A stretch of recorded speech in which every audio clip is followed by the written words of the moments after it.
Hello दोस्तों, ये कहानी राहुल की। राहुल एक 25 साल का युवक है। हाल ही में शहर से गांव आया था। वो अजीबोगरीब किस्सों पर डॉक्यूमेंट्री बनाता था।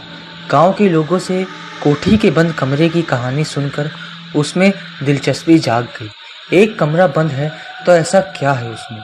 राहुल ने बूढ़े चौकीदार से पूछा। बूढ़े ने कांपती आवाज में कहा, बाबूजी, वो कमरा मत खोलिएगा। वहाँ जो बसा है वो इंसानों का नहीं है। राहुल हंस पड़ा और बोला, अरे बाबा, ये सब डराने की कहानियां हैं। मैं वहां जाऊंगा और देखना, कुछ नहीं होगा मुझे। राहुल ने अपने कैमरे और टॉर्च के साथ कोठी में घुसने का प्लान बनाया। रात के ठीक 12 बजे वो अंदर गया। चारों तरफ धूल, जाले और सन्नाटा।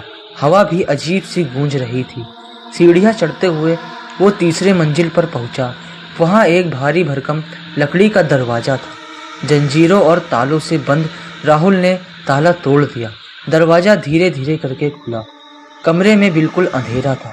एक अजीब सी ठंडक और जैसे किसी की नजर उस पर। जैसे ही उसने कैमरा ऑन किया, स्क्रीन ब्लैक हो गई। टॉर्च भी फड़फड़ाने लगी। राहुल ने कहा, ये क्या मजाक है? अचानक कमरे में से एक धीमी सी हंसी गूंजने लगी। राहुल डर गया। पीछे मुड़कर देखा तो पीछे कोई नहीं था, लेकिन अब कमरे की हवा बदल चुकी थी। एक कोना धीरे धीरे काला पड़ने लगा था। वहां से एक साया निकला, बिना चेहरा, बस दो लाल चमकती आंखें।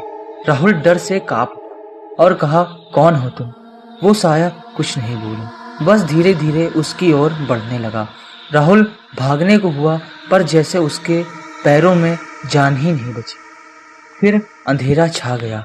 अगली सुबह गांव वाले सुबह सुबह शोर सुन के कोठी की ओर भागे और देखा दरवाजा खुला। तीसरी मंजिल का कमरा भी खुला हुआ था, पर वहां सिर्फ एक टूटा हुआ कैमरा पड़ा था।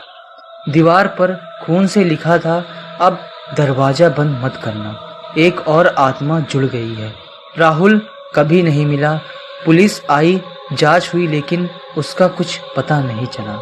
गांव वालों ने फिर उस कमरे को जंजीर से बंद कर दिया।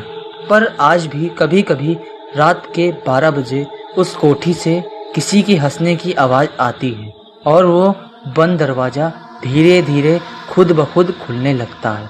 उम्मीद करता हूँ ये पार्ट 1 कहानी आपको अच्छी लगी होगी। पार्ट 2 के लिए ये चैनल को सब्सक्राइब करके बेल नोटिफिकेशन को ऑल पर सेट करें, ताकि इससे मज़ेदार कहानी आपको मिल सके।